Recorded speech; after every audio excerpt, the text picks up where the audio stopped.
All right, I am here with Louis Glismann, fighting Melvin van Suijdam. I might have pronounced that one wrong. At Octagon 43, May 20th, part of the Welterweight Grand Prix. This is or Welterweight tournament. This is a very cool feature that Octagon has. 1 million euros on the line. First of all, you mentioned having some hard training today. How's camp been going? The camp has been going really great.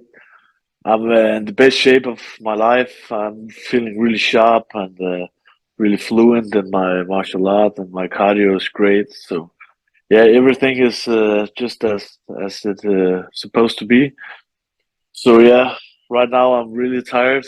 Been training really hard, so there's 1 week left, and now it's all about recovery and getting the weight down and doing all the mental preparations. When you talk about mental preparations for a fight, especially with one like this that really does have so much on the line, what do you do to stay focused and stay sharp mentally? I do a lot of like visualizing the fight, and just doing like I have some mantras like I prepare myself for to get in the right like flow state, and just just doing good stuff for yourself, taking ice bath and saunas and meditating, and yeah, just like focusing on the finding the warrior inside you to be sharp and yeah, and the right mental state before the fight. And you mentioned the ice bath there as well. I know recovery is a large part of fighting. Is that a big focus for you as well? Recovery after training, recovery between fights? Yeah, it is, man. It's so important, and luckily we live in Denmark. I live in Denmark, Copenhagen, so we have water close to our house. So I just jump straight in the ocean after hard training, and yeah, of course, the recovery is just as important as the hard training. Well, the jump in the ocean sounds fantastic. Like I alluded to, big fight, 1 million euros. This tournament is not something we see outside of, higher level promotions like Bellator and the PFL who put up some big money for their tournaments. Did you ever expect, you've been around for a while, you fought in some big fights, but did you ever expect to be fighting for this sort of money at this point in your career outside of those types of promotions? Yeah, I never kind of expected it, but yeah, of course, I always been aiming for it. But I mean, yeah, it's a really great kind of like fight purse. I think it's the greatest in the European tournament, and this Octagon show is like really great. The audience is crazy down here. There's like 20,000 people in the O2 Arena in Prague, and yeah, it's. I think it's the biggest here in Europe, and yeah, man, to fight for this big fight prize is really great. It's really motivating, right? You mentioned it being pretty much the biggest player in Europe now, and obviously there's KSW in Poland, there's Octagon in the Czech Republic. When we talk about, you know, MMA in Danish MMA, we know Mads Burnell, we know Marco Madsen.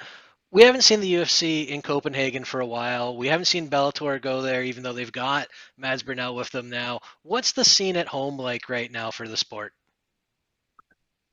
The sport is growing a lot, but like it's not so mainstream as like in the States. We're still a little bit behind, but we have a lot of good fighters here.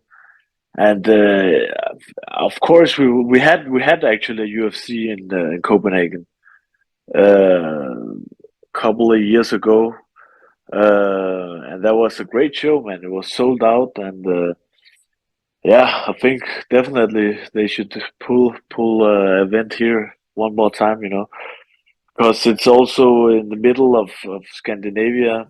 People from Norway and Sweden and Poland and Germany could arrive. So yeah, the scene is growing a lot, but there's still a step, some more steps to grow to become like a more mainstream sport like it is in the States.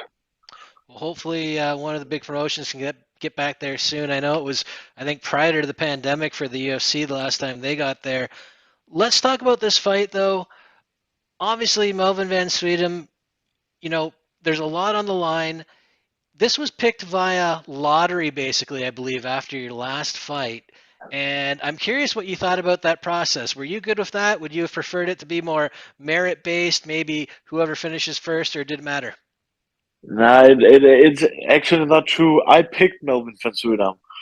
So it was like a lottery who could go for like the first, like you picked a number, and then the number you got was the line for put yourself in the brackets. So when I was went up there, there was only one guy standing on the brackets, and that was Melvin van Suijdam. So I actually picked choose to fight against Melvin van Suijdam. And that was it was perfect because it was the I've already beaten Melvin like 5 years ago. So my coach, when there was this kind of lottery where you can choose your opponents if possible, my coach made a list of which fighters I should choose, and he actually put Melvin on the first spot. So when I had the chance to pick him, I did, and yeah, it's a perfect fight for me because I fought him 5 years ago, and it was I think it was a really dominant performance. I did a really highlight submission on him, like it was a knee bar from the back, pretty awesome submission. So yeah, I'm looking forward to extend my highlight reel with one more finish of Melvin Fasuda. Gotcha. And I was going to ask you about that last fight and this being a rematch. Do you feel that he has developed much as a fighter? Is he a much different fighter today, or what do you see? I don't think he's like a much different fighter. Of course, he has developed this 5 years ago, and last time was in Copenhagen, so it was on my home field, right? So that was kind of an advantage, but I mean, you don't change dramatically as a fighter. Like you can develop some skills, but like I believe, like a fighter, your pure character is you're born with it, right? And yeah, I've seen his fights. He of course he's more a little bit more like yeah, well rounded now, but I think he's kind of the same, you know. And I've I've developed a lot, so I'm looking forward to this fight, man.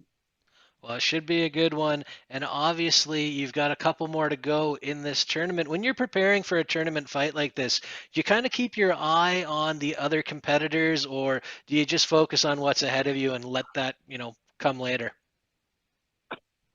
I always actually focus more on myself, you know. I also to this fight, I focus on my own development, right? But it is a really entertaining competition, you know. The tournament structure, like where you can see all these fighters from the same weight class fighting the same days, is really entertaining. So of course, I watched all the other fights from the first show, and all the fighters are some great characters, and they're really like really good fighters. So of course, I do it for the entertainment and also for like the analyzing the games and. Yeah, I watched them, of course. Now, with that in mind, outside of yourself, because I have no doubt you're confident, but who do you see as the man to beat in this tournament? Who do you think would be on the other side in the finale? Yeah, so I think actually Octagon did a really good job in matching the fighters. I think we're all in the kind of same level, you know. Um, but stylistically, of course, I'm gonna win. But on the other side of the bracket, I think Veliskovic. He has the experience and he's fought on the biggest stages and he's very well rounded and I know he's very professional in his in his attitude to training. He lives in the States now and train with guys like Kamaru Usman. So yeah, I predict it's gonna be me against Veliskovich in the finals. Well, I spoke to him at the start of this tournament, and you're absolutely right. He's got that big stage experience, having been in the UFC before. I want to talk a little about your life outside of fighting, though. I know you work with at-risk youth. How did you get into that? And is that something that if you weren't fighting, that's kind of where your career would be? Yeah, definitely. Also, if I did win this big paycheck, I will still work with this. I will still keep my job because it's something that gives me value to my life, and you know, being a martial artist is can be like kind of you do the same over and over, and you're in there and beating up yourself and other guys. So it's really nice to have something else to focus on, and it gives me a lot of value because I work with these troubled kids, uh, and I really feel the like a gratitude where and a purpose in life when I can give something back to the youth, and see their development and motivate them to get a better start in life. So yeah, actually went in that direction because of my teammates, Joachim Christensen, who used to fight in the UFC. He is also like a social worker, and he was kind of my mentor in fighting. And yeah, I just followed in his footsteps, and we work together now. And yeah, we are actually also my coach, Nikolai Kupti, is also working there with these kids. So yeah, it's a really great combination of using all the great values you get through the discipline of the lifestyle of being a martial artist, and try to expand those values to some kids who had a really tough start in their life. Well, it kind of goes hand in hand with the, I guess, core concept of martial arts. The respect, discipline, giving back to the community. Very cool to hear. I'll ask you one more before I let you go. Just give me a prediction for this fight, how you see it playing out, and if you have a finish in mind. Oh yeah. Actually, the last time we fought, I took him down and destroyed him on the ground and submitted him. So I actually said to him, "Hey, let's make this a stand-up fight. Let's use the best stand-up fighter." And I predict I'm gonna knock him out with some sort of a spinning kick.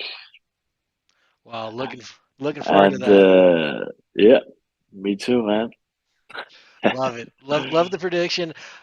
Thanks again for the time today. Looking forward to this fight. May 20th, Octagon 43, the welterweight tournament continues. €1 million on the line. Best of luck in the fight.